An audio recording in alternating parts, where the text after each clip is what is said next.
নমস্কাৰ মোৰ চেনেললৈ সকলোকে স্বাগতম জনাইছো। মই আজি এটা টপিক লৈ আহিছো নৱম শ্ৰেণীৰ ছাত্ৰ-ছাত্ৰীসকলৰ বাবে। সেইটো হৈছে আমাৰ ৱৰ্ক এণ্ড এনাৰ্জি অৰ্থাৎ কাৰ্য আৰু শক্তি। এই টপিকটো মই আজি এই ভিডিঅ'টোত বিশদভাৱে আলোচনা কৰিম। গতিকে ভিডিঅ'টো একদম শেষলৈকে চাই থাকিব আৰু যদি ভাল পায় তেন্তে লাইক শ্বেয়াৰ কমেণ্ট কৰিব আৰু মোৰ চেনেলটো ছাবস্ক্ৰাইব কৰিবলৈ নাপাহৰিব। গতিকে আহিছো ভিডিঅ'লৈ। গতিকে প্ৰথম আমাৰ কাৰ্য আৰু শক্তিত আমাৰ প্ৰথম টপিক আছে আমাৰ কাৰ্য। গতিকে কাৰ্য কেতিয়া সম্পাদিত হয় অৰ্থাৎ কাৰ্য কেতিয়া আমাৰ হয় সেইটো আমি জানিব লাগে যে কাৰ্য হ'বলৈ আমাৰ দুটা চৰ্ত লাগিব। প্ৰথম চৰ্তটো হৈছে যে বস্তুটোৰ ওপৰত আমি এটা বল প্ৰয়োগ কৰিব লাগিব অৰ্থাৎ ফ'ৰ্চ দিব লাগিব, আৰু দ্বিতীয়তে হৈছে আমাৰ বস্তুটোৰ সৰণ হ'ব লাগিব সেই ফ'ৰ্চৰ দিশত, অৰ্থাৎ প্ৰথম আমি বল প্ৰয়োগ কৰিব লাগিব আৰু দ্বিতীয়তে বস্তুটোৰ সৰণ ঘটিব লাগিব। আমি বলটোক আমি কওঁ এফেৰে আৰু সৰণক আমি সূচাওঁ এছেৰে। গতিকে ইয়াৰ পৰা আমি ক'ব পাৰোঁ কাৰ্য W = F × S, অৰ্থাৎ বল আৰু সৰণৰ যিটো গুণফল সেইটোকে আমি কাৰ্য বুলি ক'ব পাৰোঁ আমি গাণিতিক ভাষাত। গতিকে এতিয়া আমি ইয়াৰ পৰা মেথছ কৰিব পাৰিম যে কোনো এটা বস্তুৰ ওপৰত 5 নিউটন বলে ক্ৰিয়া কৰিছে। আমি জানো বলৰ একক নিউটন আৰু তাৰ বস্তুটোৰ সৰণ ঘটিছে 2 মিটাৰ। গতিকে বস্তুটোৰ যিটো কাৰ্য সেইটো হৈ যাব 5 × 2 অৰ্থাৎ 10, আৰু এই নিউটন × মিটাৰ হৈ যায় আমাৰ জুল। গতিকে আমি ইয়াৰ পৰা ক'ব পাৰিম যে কাৰ্যৰ একক জুল। গতিকে এনেদৰে একদম সিম্পলিফাই কৰি আমি মেথছ এটা কৰিব পাৰোঁ, একদম সিম্পল মেথছ। গতিকে এইখিনি হৈ গ'ল আমাৰ কাৰ্য। এতিয়া আহিছোঁ আমি নেক্সট শক্তিলৈকে। আমি জানো যে কাৰ্য কৰিব পৰা যিটো সামৰ্থ্য সেইটোকে শক্তি বুলি কোৱা হয়। কাৰ্য কৰাৰ যিটো সামৰ্থ্য, যে আমাৰ সকলোৰে কাম কৰিব পৰা কিছুমান সামৰ্থ্য থাকে, কাৰোবাৰ বেছি কাৰোবাৰ কম। যিটো সামৰ্থ্য থাকে সেই সামৰ্থ্যটোকে কোৱা হয় আমাৰ এনাৰ্জি বুলি অৰ্থাৎ শক্তি বুলি। আৰু এই শক্তি বিভিন্ন প্ৰকাৰ আছে। আমাৰ যান্ত্ৰিক শক্তি আছে, তাৰপিছত আমাৰ ৰাসায়নিক শক্তি আছে, সেনেকুৱা আৰু বিভিন্ন শক্তি আছে, পোহৰ শক্তি আছে। এইবিলাক চব আমাৰ একোটা শক্তি। এনেকুৱা বহুত এক্সাম্পল আছে। ইয়াতে চিলেবাছৰ ভিতৰত আমাৰ যান্ত্ৰিক শক্তিৰ প্ৰয়োজন হ'ব। এই যান্ত্ৰিক যিটো শক্তি আছে এই যান্ত্ৰিক শক্তি আমাৰ দুই প্ৰকাৰৰ। এটাক কোৱা হয় গতি শক্তি বুলি, কাইনেটিক এনাৰ্জি,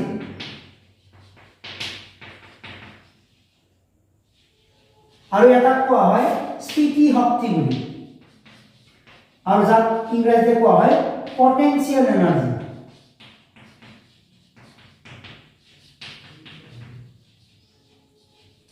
ইয়াৰে গতি শক্তিক আমি শৰ্টলি আমি লিখো EK বুলি, অৰ্থাৎ কাইনেটিক এনাৰ্জি, কে তলত লিখে, আৰু যিটো স্থিতি শক্তি আছে EP বুলি লিখো, অৰ্থাৎ পটেনচিয়েল এনাৰ্জি। গতিকে ইয়াৰে গতি শক্তিৰ আমাৰ গাণিতিক প্ৰকাশ ৰাশি হ'ল EK = ½ mv² - u²। ইয়াৰে আমাৰ কেতিয়াবা ইউৰ ভেলুটো 0 হয়, অৰ্থাৎ বস্তুটোৱে স্থিতি অৱস্থাৰ পৰা গতি কৰে, তেতিয়া আমাৰ হৈ যায় ½ mv²। কিন্তু এনে জেনেৰেলি আমাৰ এইটো থাকে ফৰ্মুলা। তাৰপিছত পটেনচিয়েল এনাৰ্জিৰ ফৰ্মুলা হ'ল mgh। ইয়াতে মই বস্তু বুজাই দিছোঁ যে কোনো এটা বস্তুৰ ভৰ m হ'লে বস্তুটোৰ প্ৰাৰম্ভিক বেগ u আৰু অন্তিম বেগ যদি v থাকে তেন্তে আমাৰ যিটো কাইনেটিক এনাৰ্জি গতি শক্তি হয় ½ mv² - u²। আৰু ইয়াত যদি u ভেলুটো 0 হয় অৰ্থাৎ স্থিতি অৱস্থাৰ পৰা গতি কৰে বস্তুটো, তেতিয়াহ'লে ½ mv² হৈ যায়। আৰু পটেনচিয়েল এনাৰ্জি হৈছে এনেকুৱা যে বস্তুটোৰ ভৰ m, g হৈছে আমাৰ মাধ্যমখিনি ত্বৰণ, অৰ্থাৎ বস্তুটোৰ স্থিতি শক্তি মানে কি বুজায় মই এতিয়া কৈ দিছোঁ যে বস্তু এটা যেতিয়া ক'ৰবাত আমি থৈ দিওঁ, এতিয়া কিবা এটা উচ্চতাত আমি বস্তু এটা ৰাখি দিছোঁ ইয়াতে, গতিকে ইয়াতে বস্তুটোৰ ভৰ থাকিব, ইয়াৰ এটা উচ্চতা থাকিব h, আৰু ইয়াৰ বস্তুটোৰ ওপৰত মাধ্যমখিনি বলে তলফালে ক্ৰিয়া কৰিব। সেইকাৰণে ইয়াত mgh অৰ্থাৎ m ভৰ, g হৈছে মাধ্যমখিনি ত্বৰণ, আৰু h হৈছে বস্তুটো আমি যিমান উচ্চতাত ৰাখোঁ। এইটো হৈছে ইয়াৰে পটেনচিয়েল এনাৰ্জিৰ যিটো আমাৰ গাণিতিক প্ৰকাশ ৰাশি, আৰু গতি কৰি থকা বস্তু এটাৰ প্ৰকাশ ৰাশি এইটো। গতিকে এতিয়া মই এই গতি শক্তিৰ যিটো প্ৰকাশ ৰাখি এতিয়া আমি কিদৰে প্ৰমাণ কৰিব পাৰোঁ আমি সেইটো এতিয়া চাওঁ যে ek হাফ mv²। এইটো আমি কিদৰে প্ৰুভ কৰিম।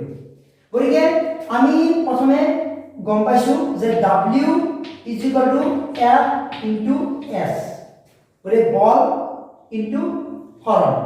আৰু আমি আগতে পাইছোঁ f ma, আমি এইটো প্ৰুভ কৰিছোঁ অলৰেডি যে f ma আৰু s তো থাকি গ'ল। প্ৰথমে আমি f ma জানো, গতিকে f ma বহাই দিছোঁ ইয়াতে, তাৰপিছত ইনটু s।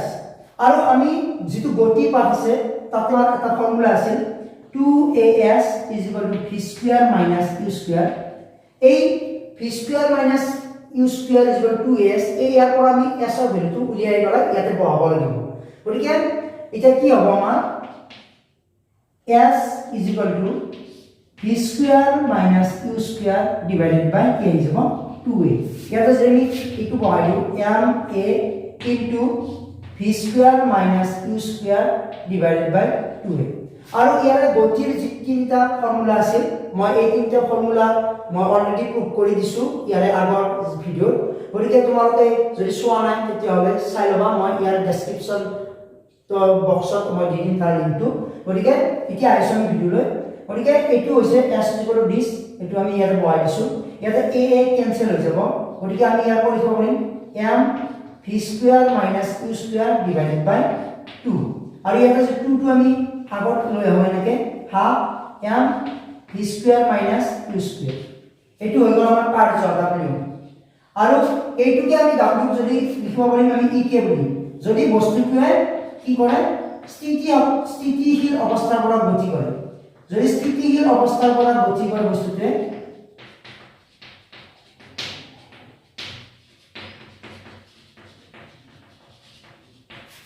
তেন্তে কি হৈ যাব ek, অৰ্থাৎ w মানে আমি ek বুলি লিখিব পাৰিম, কাৰণ কাৰ্য কৰিব পৰা সামৰ্থ্যকে শক্তি বুলি কয়। আৰু ইয়াতে যেহেতু গতি কৰিছে বস্তুটো, গতিকে গতিশীল বস্তু, সেইকাৰণে আমাৰ আহি যাব গতি শক্তি ek half m v² minus, ইয়াতে স্থিতিশীল অৱস্থাৰ পৰা গতি কৰিছে, গতিকে ইউৰ ভেলুটো কি হৈ যাব আমাৰ 0 হ'ব। গতিকে ইয়াৰ পৰা আমি লিখিব পাৰিম therefore ek half m v²। গতিকে আমাৰ প্ৰুফটো হৈ গ'ল। কিন্তু ইয়াতে মই কিছুমান বাক্য লিখা নাই, ইয়াতে মই কৈ দিছোঁ তোমালোকে বাক্যবোৰ লিখিবা যে কোনো এটা বস্তুৰ ওপৰত প্ৰয়োগ কৰা বল f আৰু বস্তুটো যদি হৰণ s হয় তেন্তে কাৰ্য হ'ব w f into s, তাৰ পৰা এনেকৈ কৰিব পাৰিম। আৰু ইয়াতে তোমালোকে পাৰিলে এইটো লিখি থবা যে f ma আৰু s টো আমি কিদৰে পাইছোঁ যে 2s v² minus u², এইটো ফৰ্মুলাৰ পৰা আমি s টো পাই গৈছোঁ। তাৰপিছত ইয়াতে প্ৰুভ কৰি দিছোঁ, তাৰপিছত এইখিনি হ'ল। তাৰপিছত যদি বস্তু স্থিতিশীল অৱস্থাৰ পৰা গতি কৰে তেন্তে ইউৰ ভেলুটো 0 হ'ব, আমি জানো অলৰেডি। তাৰপিছত ইয়াতে 0 বহাই দিলে আমি পাই যাম ek হাফ mv²। গতিকে এনেকুৱা ফৰ্মুলা আমি প্ৰুভ কৰিব পাৰিম আৰু এই ফৰ্মুলাত আমি মেথছো কৰিব পাৰিম। এতিয়া মই মেথছলৈকে আহিছোঁ, এটা মানে চিম্পল মেথছ। মই এটা গতি শক্তিৰ পৰা এটা মেথছ লৈছোঁ, গতি শক্তিৰ যিটো ফৰ্মুলা আছে তাৰ এটা মেথছ, যে গাড়ী এখনৰ বেগ 30 কিলোমিটাৰ প্ৰতি ঘণ্টাৰ পৰা 60 কিলোমিটাৰ প্ৰতি ঘণ্টালৈ বৃদ্ধি কৰিবলৈ কিমান কাৰ্য কৰিব লাগিব যদি গাড়ীখনৰ ভৰ 1500 কেজি হয়। অৰ্থাৎ ইয়াতে ভৰটো দি আছে আমাৰ m 1500 কেজি, তাৰপিছত ইউ দি আছে আমাৰ 30 কিলোমিটাৰ প্ৰতি ঘণ্টা, আমি এইটো মিটাৰ প্ৰতি ছেকেণ্ডত নিব লাগিব। আৰু v 60 কিলোমিটাৰ প্ৰতি ঘণ্টা, এইটো আমি মিটাৰ পাৰ ছেকেণ্ডত আমি নিব লাগিব। তাৰপিছত আমি ইয়াৰে কিমান কাৰ্য কৰিবলৈ w উলিয়াব লাগিব। গতিকে যিহেতু আমাৰ গতি কৰিছে বস্তুটো, গতিকে আমাৰ w ফৰ্মুলা হিচাপে আমাৰ half m v² minus u² আহিব। অৰ্থাৎ ek ৰ যিটো ফৰ্মুলা আছে এইটো আহিব, কিন্তু ইয়াতে পাৰমাণৱিকটো আমাৰ দিয়া আছে, সেইকাৰণে আমাৰ ইউটো 0 লিখিব আমি নোৱাৰোঁ। গতিকে এইটো ফৰ্মুলা আহি যাব। ইয়াতে যদি আমি 30 কিলোমিটাৰ প্ৰতি ঘণ্টা মিটাৰ প্ৰতি ছেকেণ্ডত নিব লাগে তেন্তে 1000 ইনটু আৰু 3600 অৰ্থাৎ 37ৰে হৰণ কৰিব লাগে, অৰ্থাৎ 1 কিলোমিটাৰত 1000 মিটাৰ আৰু 1 ঘণ্টাত 3700 ছেকেণ্ড, অৰ্থাৎ মিটাৰ পাৰ ছেকেণ্ডত আহিব। গতিকে এইখিনি যদি আমি কেলকুলেশ্যন কৰোঁ তেতিয়াহ'লে আমাৰ প্ৰায় হ'ব 8.33 মিটাৰ পাৰ ছেকেণ্ড। আৰু এইটো সেইদৰে যদি আমি 1000 ইনটু কৰি আৰু আমাৰ যিটো 3600 ৰে ডিভাইড কৰো তেন্তে আমাৰ এটো হৈ যাব 16.66 আই দিব গতি 16.67 আমি লিখিব পাৰো গতি এইখিনি আমি ক্যালকুলেশন কৰিলে এই দুটা পাই যাম গতি এতিয়া আমি যদি ইয়াতে ফৰ্মুলাটো বহাই দিও হাফ m of 1500 into ইয়াতে v স্কয়ার হ'ব 8.33 স্কয়ার minus q স্কয়ার হ'ব সরি উল্টা হৈছে 16.67 স্কয়ার আৰু ইয়াতে যাব 8.33 স্কয়াৰ গতিকে এইখিনি যদি আমি ক্যালকুলেশন কৰো মানে অৰ্থাৎ স্কয়াৰ কৰি মাইনাস কৰি দিও তেতিয়া এটা ভ্যালু পাম আৰু ইয়াৰ লগত এইটো আমি 2 ৰে ডিভাইড কৰিলে 750 হ'ব ইয়াৰ লগত যদি এইখিনি ভ্যালু আমি ইনটু কৰি দিও তেতিয়া আমাৰ आंसर হৈ যাব 156375 এইটো আমাৰ आंसर হৈ যাব আৰু w কাৰ্যৰ আপোনাৰ আহি যাব জুল গতি একেবাৰে ইজি ম্যাথছ কেৱল আমি ফৰ্মুলাটো মনত ৰাখিব লাগে আৰু ইয়াত কি দিয়া আছে আমি এইখিনি চিনি পাব লাগিব গতি এমৰ ভ্যালু এইটো হ'ব প্ৰাৰম্ভিক বেগ দিয়া আছে অন্তিম বেগ দিয়া আছে ইয়াতে কেৱল আমি মিটাৰ পাৰ সেকেন্ডত আমি নিব লাগে আৰু এইটো আমি জানো একেবাৰে ইজি 1000 ৰে ইনটু আৰু 60 into 60 অৰ্থাৎ 3600 ৰে আমি ডিভাইড কৰিব লাগিব তাৰপিছত আমি ইয়াতে ফৰ্মুলা বহাইলে এটো হৈ যাব ম্যাথছ হেদৰ আমি এটা স্থিতি শক্তিৰ যদি আমি এটা एग्जांपल লও স্থিতি শক্তিৰ কেনেকুৱা হ'ব যে বস্তুটো কোনো এঠাইত ৰৈ থাকিব আৰু আমি তাৰ উচ্চতা দিয়া ৰাখিব তাৰ ভৰটো দিয়া ৰাখিব ফৰ एग्जांपल মই এটা যিকোনো কৈছো যে 50 কেজি ভৰৰ বস্তু এটা মাটিৰ পৰা আমাৰ 10 মিটাৰ উচ্চতাত ৰখা আছে তেতিয়া হলে কাৰ্য কিমান কৰিব লাগিব আমি এটো ক'ব লাগিব ইয়াতে আমি একদম ইজি ইয়াতে আহি যাব m = 50 কেজি হ'ব লাগে সরি কেজি তাৰপিছত আমাৰ ডিসটেন্স দিয়া আছে অৰ্থাৎ হাইট দিয়া আছে আমাৰ 10 মিটাৰ গৰি আমাৰ স্থিতি শক্তিৰ একদম ফৰ্মুলা আছে w = ep আহিব কাৰণ স্থিতি ৰখি আছে আমাৰ বস্তু গতি কৰা নাই গতিকে m g h গতিকে m ৰ ভ্যালু 50 h ৰ ভ্যালু 10 দিয়া আছে আৰু যদি g ৰ ভ্যালুটো এক্সামত কেতিয়াবা দিয়া থাকে g = তোমালোকে 10 মিটাৰ পাৰ সেকেন্ড স্কয়াৰ ধৰিবা এনেদৰে দিয়া থাকে আৰু নিদিলেও আমি এনে g ৰ ভ্যালু একুৰেট ভ্যালু আমি জানো 9.8 মিটাৰ পাৰ সেকেন্ড স্কয়াৰ এটো এক্সাক্ট ভ্যালু পুৰা কিন্তু এক্সামত সাধাৰণতে ক্যালকুলেশন ইজি কাৰণে 10 দিয়া থাকে গতিকে মই ইয়াত 10 ধৰিবলৈ কৈছো তোমালোকে এটো ধৰিলে যেটি आंसर এটো অলপ বেলেগ ওলাব কিন্তু 10 ধৰিলে আমাৰ ক্যালকুলেশনটো ইজি হৈছে তো 10 * 10 100 হৈ যাব 100 * 50 কিমান হ'ব 5000 5000 আমাৰ কি হ'ব জুল গতিকে এনেকুৱা ম্যাথছ থাকিব আমাৰ এক্সামত একেবাৰে ইজি আমি কেৱল জানিব লাগে যে বস্তুটো যদি গতি কৰি থাকে তেন্তে তাৰ যিটো কাৰ্য হ'ব এটো গতি শক্তিৰ ইকুৱেশনত আহিব আৰু যদি বস্তু ৰৈ থাকে তাৰ উচ্চতা এটা দিয়া থাকে বা ভৰ এটা দিয়া থাকে তেন্তে আমাৰ এটো স্থিতি শক্তিৰ ফৰ্মুলাত আহি যাব গতিকে এই দুটা মই ম্যাথছ কৰিছো তোমালোকে এনেদৰে এক্সাম্পল ল'ব পাৰিবা এতিয়া আমি নেক্সট টপিকত আহিছো আমাৰ শক্তি ৰক্ষণশীলতা সূত্ৰ শক্তি ৰক্ষণশীলতা সূত্ৰ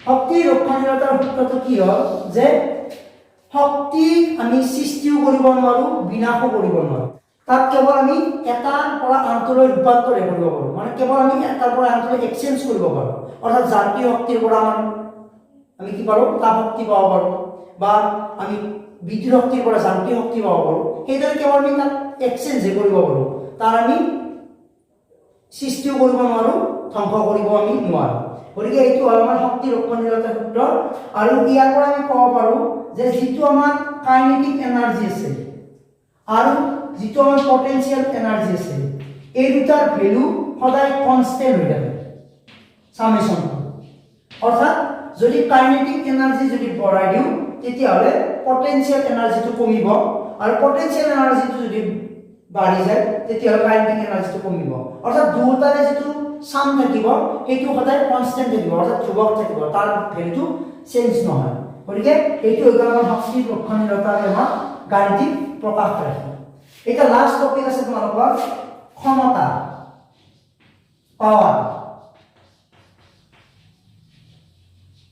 গতিকে ক্ষমতা কি যে আমাৰ কাৰ্য কৰাৰ যেটো আমাৰ কাৰ্য কৰা হেতু যেটো হাৰ এই হাৰটোকে কোৱা হয় ক্ষমতা বা শক্তিৰ ৰূপান্তৰ হাৰ ক্ষমতা বুলি কয় এই কাৰ্য কৰাৰ হাৰ কাৰ্যৰ হাৰ বা শক্তিৰ ৰূপান্তৰৰ যেটো হাৰ এটোকে আমি কব পাৰো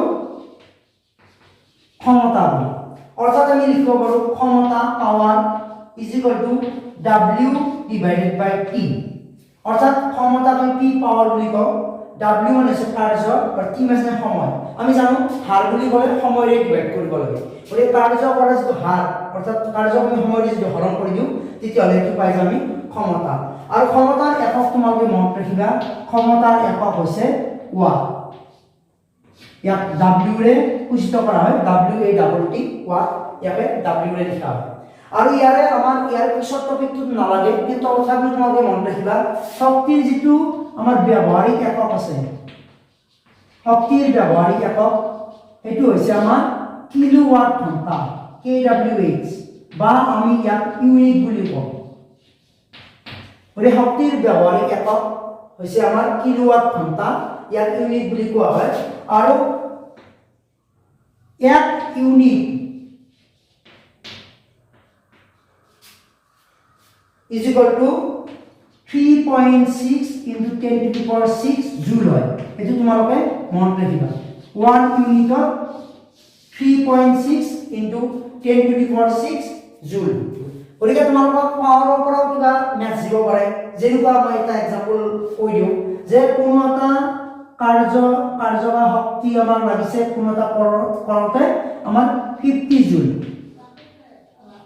আৰু এই কাৰ্যটো কৰোতে আমাৰ সময় গৈছে 1 ঘন্টা বা 2 ঘন্টা 2 আৱাৰ তেতিয়া হলে আমাৰ ক্ষমতা কিমান হ'ব এই একেবাৰে ইজি ইয়াতে এই কাৰ্যৰ ঠাইত 50 বহাই দিম আৰু সময়টো বহাই দিম 2 আৱাৰ গতি আমাৰ হৈ যাব 25 কি হ'ব আমাৰ এই ক্ষমতাৰ একক ওয়াট হৈ যাব w a ডাবল t বা সকলোৱে w লিখা হ'ব 25 ওয়াট হৈ যাব ইয়াৰে কাৰ্য এইখিনি মই আজি ভিডিওটোত আলোচনা কৰিছো ওৰে ভিডিওটো হয়তো অলপমান দীঘল হৈছে তথাপিও বহুত ইম্পৰ্টেন্ট টপিক হয় এইটো ওৰে তোমালোকে এই টপিকৰ পৰা যিবিলাক মই ফৰ্মুলা বিলাক কৈছো যিবিলাক তোমালোকে মনত ৰাখিবা আৰু তাৰ পৰা ম্যাথছ আহিব এক্সামত ওৰে তোমালোকে এইবোৰ এক্সাম্পল বিলাক কৰিবলৈ ট্ৰাই কৰিবা মই যিমানখিনি পাৰিছো দিছো ওৰে তোমালোকে যদি ভিডিওটো আজি ভাল পাইছা তেন্তে লাইক শেয়াৰ কমেন্ট কৰিবা আৰু মোৰ এনে ভিডিও চাই থাকিবলৈ মোৰ চেনেলটো সাবস্ক্ৰাইব কৰিবলৈ নাপাহৰিবা ওৰে আজি এৰিছো নেক্সট চেপ্টাৰ মই লৈ আহিম অতি কম সময়ৰ ভিতৰতে